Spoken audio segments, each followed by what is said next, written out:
Hello students, तो आज का हम सेशन स्टार्ट कर रहे हैं जिसके अंदर आपको पता है लूसेंट बुक मैं आपको कंप्लीट करवा रही हूँ। यानी कि लूसेंट बुक में जितने भी चैप्टर्स हैं ग्रामर के उसकी प्रैक्टिस पर हम बात कर रहे हैं। फर्स्ट चैप्टर सिंटैक्स में कंप्लीट करवा चुकी हूँ, उसके अलावा सेकंड चैप्टर इनडेफिनाइट आर्टिकल के अप्रॉक्सीमेटली 200 क्वेश्चंस पर भी हम बात कर चुके हैं।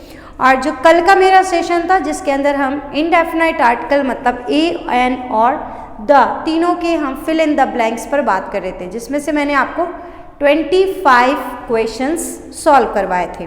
आज का जो सेशन है आफ्टर 25 क्वेश्चंस हम बात करेंगे, बट बहुत ही अच्छी हमारी कुछ लाइंस के साथ। Some goals are so worthy it's glorious even to fail. तो यानी आप वर्कआउट करते रहिए, आप लोग जो है आप कंसिस्टेंसी रखिएगा स्टडी में, आपको रेगुलर स्टडी करनी है और रेगुलर प्रैक्टिस करनी है। तो यानी आर्टिकल जो है इनडेफिनाइट पढ़ने से पहले मैं आपको थोड़ा सा कॉन्सेप्ट क्लियर कर देती हूँ। कुछ इस तरीके से हमने बात किया था, 25 जो क्वेश्चंस थे बच्चों उनको मैंने बताया था। तो आप यहाँ पर थोड़ा सा ध्यान दें कुछ इस तरीके से कि जब भी हम इनडेफिनाइट आर्टिकल का यूज़ करते हैं तो हमको कॉमन सी बातों को ध्यान रखना होता है। यानी कि नाउन आपको ध्यान रखनी है, काउंटेबल नाउन सिंगुलर होनी चाहिए, उसके आगे आप आर्टिकल ए और एन का यूज़ करेंगे। और ये नाउन कैसी होनी चाहिए, कॉमन जनरल हम बात कर रहे हैं उस बात पर, तो फिर हम आर्टिकल ए और एन का यूज़ करते हैं। यहीं पर बात करूँ मैं आर्टिकल द का प्रयोग, तो जब भी नाउन काउंटेबल सिंगुलर हो और काउंटेबल नाउन प्लूरल हो और अनकाउंटेबल नाउन सिंगुलर हो तो आप आर्टिकल इन तीनों के आगे द का यूज़ कर सकते हो। बट आपको कॉन्सेप्ट ध्यान रखना है, कुछ स्पेसिफिक सिचुएशंस होनी चाहिए या नाउन जो है वो स्पेसिफिक यानी व्यक्ति विशेष वस्तु विशेष होनी चाहिए, तो आप आर्टिकल द का प्रयोग करोगे। और याद रखें आर्टिकल की जो डेफिनेशन होती है बच्चों वो क्या कहती है कि आप नाउन से पहले जो लेटर या वर्ड यूज़ करते हो उसे इंडिकेट करने के लिए वही आर्टिकल है। तो यानी आपको सिंगल एडजेक्टिव दे रखा है तो आर्टिकल का यूज़ आप ए एन या फिर द है उसका यूज़ नहीं करेंगे। और अगर द का भी यूज़ होता है तो फिर स्पेशल कंडीशन होगी जो मैंने आपको कल बताए थे, यानी कि वो किस में कन्वर्ट हो जाएगा, यानी कॉमन नाउन में कन्वर्ट हो जाएगा। तो आर्टिकल द ग्रुप्स को डिनोट करेगा अगर किसी भी एडजेक्टिव से पहले लगता है, जैसे the poor, the blind, the rich, तो वो होल कम्युनिटी को डिनोट करेगा। तो इन कुछ बातों का अगर आप ध्यान रखेंगे तो आपके जो आर्टिकल है यानी ए एंड द का जो यूज़ है वो बहुत अच्छे से क्लियर हो जाएगा। चलिए, तो 25 क्वेश्चंस मैं कल के सेशन में आपको करवा चुकी हूँ। आज हम बात करते हैं 26 नंबर क्वेश्चन बच्चों। ओके, तो 26 नंबर जो क्वेश्चन है अगर आपको बहुत अच्छे से दिख रहा हो तो यहाँ पर lion is king of beast, इसमें बताना है आपको आर्टिकल ए लगेगा, एन लगेगा या फिर द, तीनों जो है ऑप्शंस आपके पास हैं। तो और चौथा ऑप्शन यानी कि नो आर्टिकल की सिचुएशन भी हो सकती है। तो यहाँ पर मैं बात करूँ अगर इस सेंटेंस का जो मीनिंग है वो कह रहे हैं कि जो लॉयन है वो सारे जानवरों का क्या है, किंग है यानी कि राजा है, हिंदी में भी इस तरीके से बोलते हैं। तो मैं इसकी बात करूं तो एक कॉमन बात हो रही है, कोई भी लॉयन हो सकता है, जो कॉमन नाउन की यहाँ पर बात हो रही है। तो आप आर्टिकल क्या लगाओगे, ए और N, according to L sound आपको लॉयन ए लगाना है। अ लॉयन इज, अब यहाँ पर ध्यान रखें कि क्या लगा हुआ है, ऑफ, तो ऑफ से पहले जो नाउन लिखी हुई है उसके आगे आर्टिकल क्या लग जाएगा, द का यूज हो जाएगा। A lion is the king of beasts, that will be the correct answer for 26 number. Okay, next question की बात करते हैं 27 नंबर।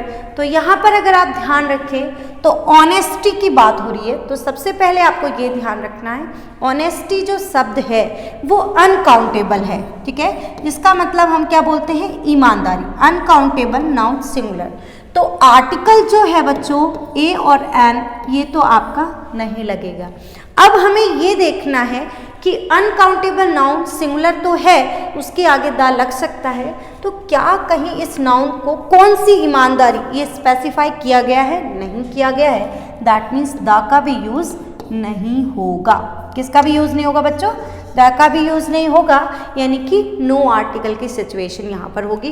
तो ऑनेस्टी इज, अब ये सुपरलेटिव डिग्री है और नाउन का यूज हो रहा है, तो आपको ध्यान रखना है कि सुपरलेटिव डिग्री से पहले आर्टिकल का यूज जो है वो होगा। तो यहाँ पर द का यूज होगा, तो करेक्ट होगा honesty is the best policy. Okay, next question number 28 पर बात करते हैं। तो यहाँ पर पद की बात हो रही है। जब पद की बात हो, सिंपल सेंटेंस कहा गया हो, कॉमन नाउन की तरह ये काम करेगा। तो यहाँ पर पोस्टमैन के लिए हम क्या लगाएंगे? Article a, he is a postman, simple. Okay, next 29 number question की बात करूं, ये मैंने आपको जो है कॉन्सेप्ट थोड़ा सा बताया था कि कुछ फ्रेजल फॉर्म होती हैं जिनमें हम आर्टिकल ए एन और द का यूज़ करते हैं। जैसे मैंने प्रीवियस आपको क्वेश्चन बताया था, स्पीक द ट्रुथ होता है। तो जब भी फ्रेज का फॉर्म होता है, यहाँ टेल की सेकेंड फॉर्म लिखी हुई है, तो हम बोलते हैं टेल अ लाई, सत्य बोलने के साथ लगता है क्या बच्चों? स्पीक द ट्रुथ, और झूठ बोलने के लिए लगता है टेल अ लाई। तो ये आपको थोड़ा सा ध्यान रखना है, ये फ्रेजल फॉर्म बनती हैं। और आर्टिकल का यूज, अभी आप कहेंगे कि मैम ऑनेस्टी जो शब्द है उसके आगे नहीं लगाया क्योंकि वो फ्रेजल फॉर्म में वर्ब के साथ कनेक्ट नहीं था।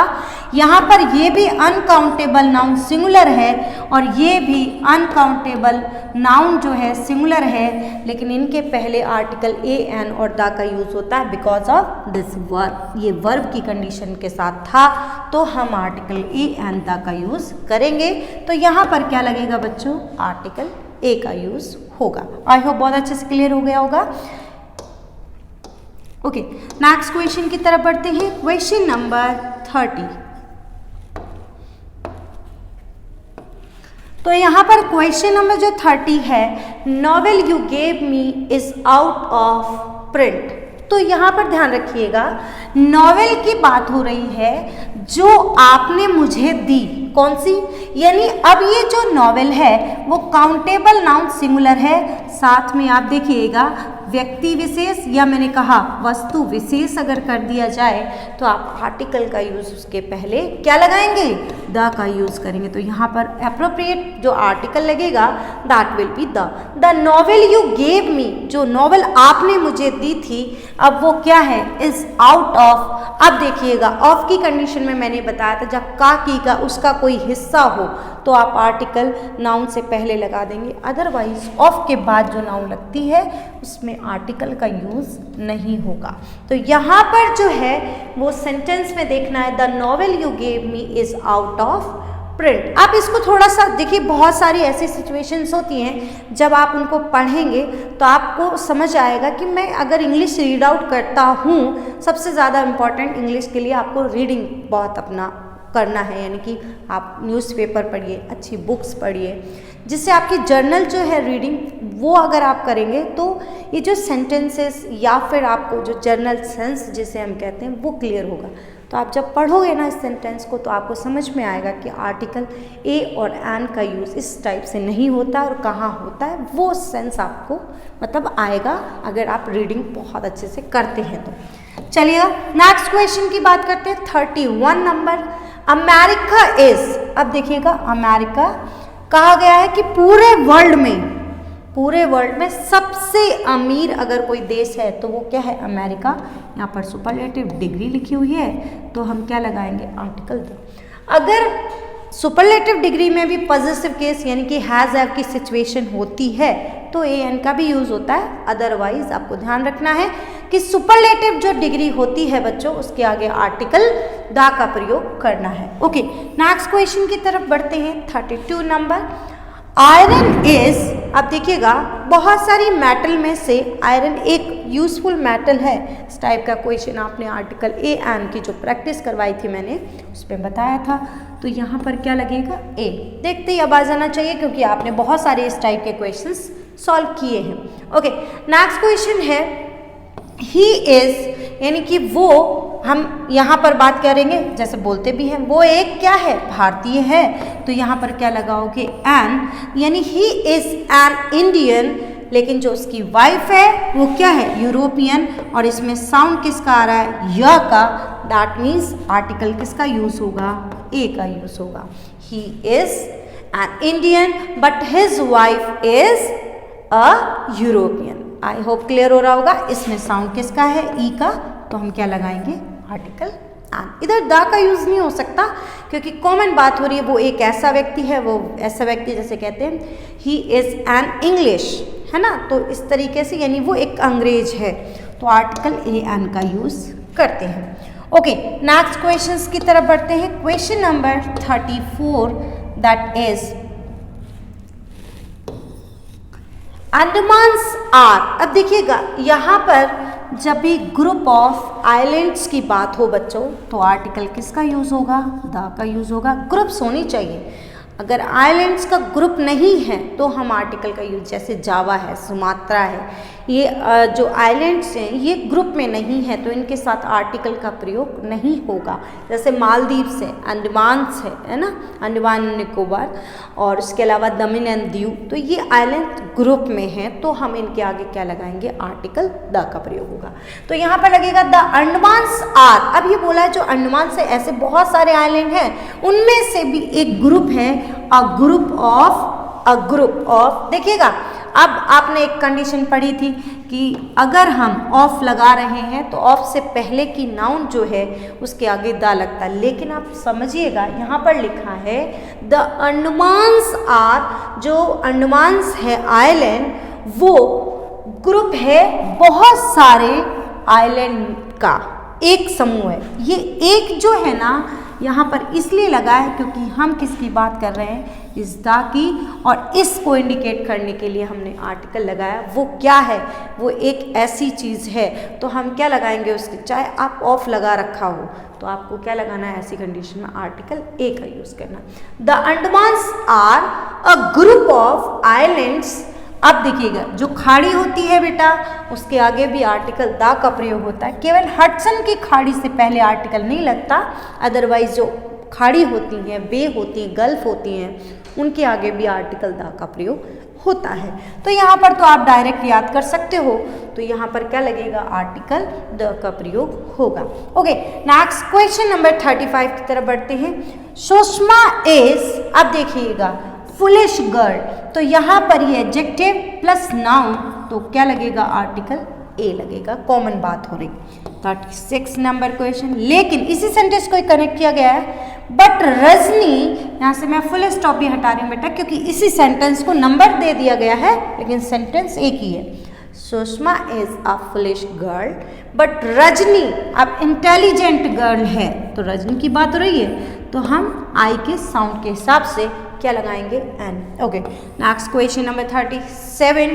देयर इज, अब देखिएगा जो ये सेंटेंस है इसमें कहा गया है कि बहुत मात्रा में क्या है बेटा, पानी है इस तालाब में, ऐसे ही लिखा है। तो ज़्यादातर आप ध्यान रखिएगा, इस तालाब में ऐसी चीज़ है, तो ऐसी सिचुएशन में इसके, दिस बोलते हैं इंग्लिश में, दिस के लिए आप या तो दिस लगाओ या फिर द का प्रयोग हम करते हैं। तो यहाँ पर देखिएगा देयर इज, अब बहुत सारी मात्रा है। अभी आप कहेंगे कि मैम यहाँ पर भी आपने जो है द का प्रयोग नहीं किया, यहाँ पर ए का प्रयोग होगा क्योंकि हमको वो पता नहीं है कौन सा पानी, बट हम सिंपल वे में कहते हैं ना a lot of, the lot of नहीं बोलते हैं, बहुत ज़्यादा मात्रा में किसी चीज़ का होना, तो हम आर्टिकल ए का मोस्ट ऑफ टाइम यूज़ करते हैं। ऐसी चीज़ बहुत ज़्यादा है, अ प्लेंटी ऑफ, है ना, a lot of, a horde of, a great deal of, किसी चीज़ की है तो हम आर्टिकल ए का प्रयोग, हालांकि यहाँ पर ऑफ का यूज़ करते हैं,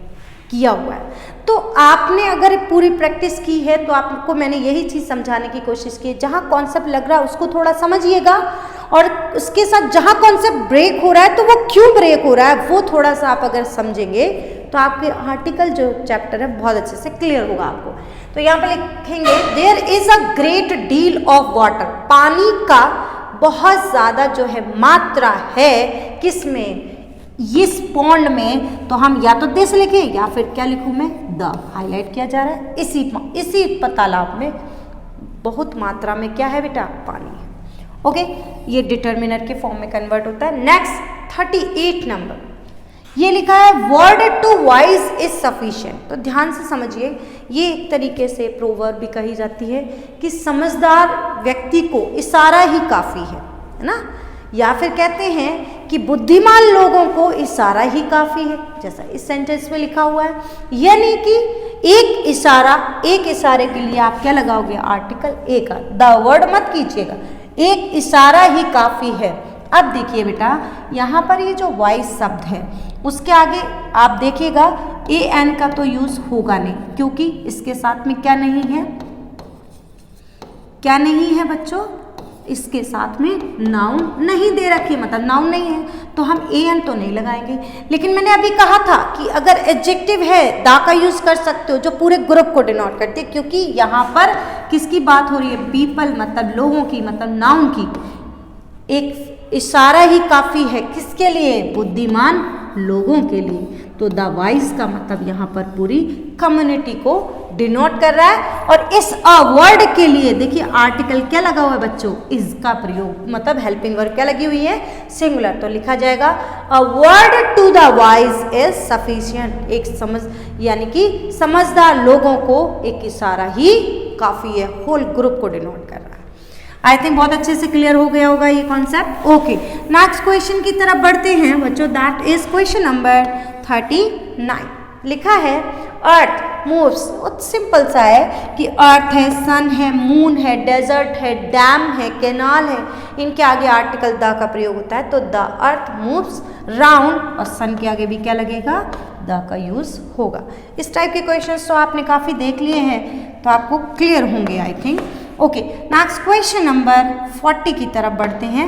40 नंबर जो क्वेश्चन है इसके अंदर लिखा है बनियन इज। अब यहाँ पर लिखा गया है, देखिए काइंड ऑफ में आपने एक कॉन्सेप्ट पढ़ा होगा कि काइंड ऑफ की सिचुएशन में आने वाली नाउन के साथ आप आर्टिकल का प्रयोग नहीं करेंगे।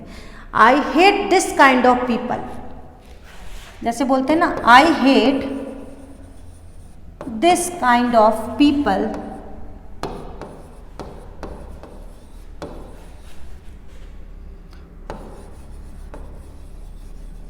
तो यहाँ पर आप नो आर्टिकल, इस तरीके के लोग मुझे पसंद नहीं है, क्योंकि ये जो होता है ये पहले से ही दिस से हाईलाइट किया गया है। या फिर हम बोलते हैं आई हेट, क्या बोलते हैं बेटा, I hate these kinds of people, these kinds of people, इस तरीके के जो लोग होते हैं वो पसंद नहीं। या तो हम इस तरीके से लिखते हैं तो इसके साथ ये लगाएं। अब जैसे सिंगुलर लिख रहे हैं तो मैं सिंगुलर में कुछ ऐसे लिख सकती हूँ, I hate this type of food, या this kind of food, this kind of things. तो आप लिखोगे दिस काइंड ऑफ, मैं लिख रही हूँ फूड। तो देखिएगा आप बोलोगे इस सेंटेंस में तो भी पता चलेगा कि ये जो फूड है इसके लिए यहाँ पर द लगा हुआ है। लेकिन अब यहाँ पर कह रहा है, ये अलग बात है, लेकिन ये अलग कॉन्सेप्ट है। इसमें क्या है कि बनियन जो ट्री है उसके बारे में कहा गया, यहाँ पर आई के बारे में नहीं कहा गया। तो बनियन ट्री इज सब्जेक्ट, उसके बारे में कहा गया, वो किस प्रकार का फल है, पेड़ है, उसके बारे में बात हो रही है। तो क्या लिखा है, बनियन इज। अब यहाँ पर दा नहीं लगेगा क्योंकि बहुत सारे प्रकार में से एक प्रकार बनियन का भी है, यानी कि बरगद का पेड़ जो होता है। बनियन इज, है ना, banyan is a kind, banyan is a kind of. अब देखो काइंड ऑफ के बाद मैंने अभी सेंटेंस बताया उसमें नो आर्टिकल, लेकिन यहाँ पर कहा है उस काइंड में से भी कौन सा प्रकार है, कहा है फिग ट्री है एक तरीके का। तो हम यहाँ पर भी आर्टिकल क्या लगाएंगे, a. Banyan is a kind of a fig tree. ध्यान रखिएगा यहाँ पर एक प्रकार का फिग ट्री है, एक प्रकार का एक फिग ट्री है। तो यहाँ पर जो है आर्टिकल ए का यूज होगा बेटा, ठीक है। Next question number, I hope इससे और इससे आप लिंक करोगे तो कॉन्सेप्ट क्लियर हो जाएगा, तो आपका आर्टिकल जो है दोनों में समझ आ जाएगा। कई बार जो है banyan is the kind of a fig tree ऐसा कर देते, नहीं, बहुत सारे पेड़ होते हैं उनमें से एक प्रकार है, तो इसीलिए यहाँ पर आर्टिकल ए का प्रयोग कीजिएगा बच्चों, द का प्रयोग नहीं करना है। Okay, next question is she is.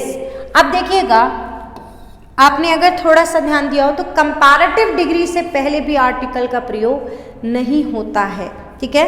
तो यहाँ पर आपको ये ध्यान रखना है, अब एक व्यक्ति है, उसी की दो गुणों के बीच तुलना हो रही है, और अगर मैं सेंटेंस यहाँ तक खत्म करती तो समझिएगा क्या लिखते हैं, she is a better singer, वो एक अच्छी जो है क्या है, सिंगर है। अब यहाँ पर जो है कंपैरेटिव डिग्री लिखी हुई है बेटर, तो यहाँ देन का प्रयोग भी है, she is a better singer than, तो यहाँ पर आप आर्टिकल का प्रयोग मत कीजिएगा, क्योंकि ये आर्टिकल जो ए है इन दोनों को क्वालिफाई करेगा। तो यहाँ पर वापस से आर्टिकल लगाने की ज़रूरत नहीं है, क्योंकि आर्टिकल जो व्यक्ति जो है वो एक है, तो यहाँ इसको आप अलग कर दीजिए, better singer than a better dancer ये कहना चाह रहा है, तो बार बार लिखने की ज़रूरत नहीं है। इस वजह से यहाँ पर आर्टिकल का प्रयोग बच्चों नहीं होगा, केवल फर्स्ट वाले में होगा। अदरवाइज मैं कुछ ऐसा सेंटेंस लिखती बेटा, दो लोगों की गुणों के बीच तुलना करती, जैसे she is the more, comparative degree में द नहीं लगता है, सिर्फ तब लगता है जब ऑफ द टू की सिचुएशन हो। तो she is the more intelligent, she is the more intelligent then Meena. मान लीजिए मैं ऐसी कंडीशन लिखूं तो फिर हम सिचुएशन देखें यहाँ पर, तो आप समझ रहे हैं कि दो लोगों के बीच शी अलग है और मीना अलग है, इनके बीच में तुलना हो रही है, तो आर्टिकल का प्रयोग नहीं करेंगे। क्लियर हो रही है बात। यहाँ पर एक ही व्यक्ति, उसके दो गुणों के बीच तुलना हो रही थी, तो हम यहाँ पर आर्टिकल फर्स्ट वाले में लगाएंगे, सेकंड में नहीं, क्योंकि वो ए दोनों के लिए सिंगल वे में काम में ले लिया जाएगा, उसका सेम मीनिंग निकलेगा। ये कंडीशन आपको समझ में आ गई। उसके साथ मैं बात करूं, आर्टिकल जो है अगर ऑफ द टू होता, शी इज द वाइजर, अगर मैं लिखती of she is the wiser of the two girls, तो फिर वाइजर से पहले अब क्या लगेगा, आर्टिकल द का प्रयोग कंपैरेटिव डिग्री से पहले होगा, या फिर सिचुएशन होती इंक्रीमेंट की, यानी एडजेक्टिव कन्वर्ट होता है एडवर्ब में, तो लगा सकते हैं, अदरवाइज नहीं लगेगा बच्चों। आई थिंक क्लियर हो गया होगा। ओके, नेक्स्ट क्वेश्चन की तरफ बढ़ते हैं। 41 नंबर अच्छा है क्वेश्चन है, तो इसको आप लोग बहुत अच्छे से समझिएगा बेटा। मैं इन सारे कॉन्सेप्ट को ऑफलाइन क्लासेस के अंदर बहुत डिटेल में समझाती हूँ, पूरे कॉन्सेप्ट्स लिखवाती हूँ। अगर आपको ऑफलाइन क्लासेस मेरी ज्वाइन करनी है दैन 1 अप्रैल से न्यू बैच है, तो उसको आप ज्वाइन कर सकते हो। तो यहाँ पर हम बात करें 42 नंबर क्वेश्चन, 41 में कंप्लीट करा चुकी हूँ बच्चों, अब 42 नंबर पर आते हैं। तो लिखा गया है secretary and treasurer was there. अब देखिएगा, इस टाइप के जो क्वेश्चंस होते हैं बेटा, इनको सॉल्व करने के लिए आपको हेल्पिंग वर्ब या मेन वर्ब को फोकस करना। हेल्पिंग वर्ब कैसी लगी हुई है, सिंगुलर, दैट मीन्स जो सेक्रेटरी है वही ट्रेजर है, तो इसके लिए आपको पहले वाले में आर्टिकल ए एन या द का प्रयोग होता है। यहाँ पर स्पेसिफाई किया गया, उस व्यक्ति को विशेष किया गया है, तो द का प्रयोग यहाँ पर कर दीजिए, और यहाँ पर नो आर्टिकल की सिचुएशन आएगी, मतलब एक ही व्यक्ति है। इसी क्वेश्चन को थोड़ा सा अपन आगे बढ़ते हैं, तो इसमें हेल्पिंग वर्ब कैसी लगी हुई है, प्लूरल, दैट मीन्स आपको जो हेल्पिंग वर्ब को ध्यान रखना है, तो ये दो अलग अलग व्यक्ति हैं, तो दोनों अलग अलग के लिए हम दोनों के साथ आर्टिकल द का प्रयोग कर देंगे। उसके बाद नेक्स्ट बढ़ते हैं क्वेश्चन नंबर 42 नंबर। 42 में भी देखिएगा हेल्पिंग वर्ब कैसी है, सिंगुलर। अब देखिएगा यहाँ पर पजेसिव केस है, जब भी सेंटेंस के अंदर पजेसिव केस आए बच्चों, तो आपको आर्टिकल ए एन का प्रयोग करना है, द का प्रयोग मत कीजिएगा। तो यहाँ पर लगेगा अ ब्लैक एंड, यानी जो ब्लैक है वही व्हाइट हॉर्स है, वो मेरा है, तो आर्टिकल ऐसी सिचुएशन में ए लगेगा। आई होप बहुत अच्छे से क्लियर हो गया होगा। 44 नंबर क्वेश्चन के बाद हम बढ़ते हैं क्वेश्चन नंबर 45 पर, तो वो भी बिल्कुल सेम ही है। क्या कह रहा है बच्चों, अब आर्टिकल यहाँ पर आर के हिसाब से दोनों के लिए लगेगा।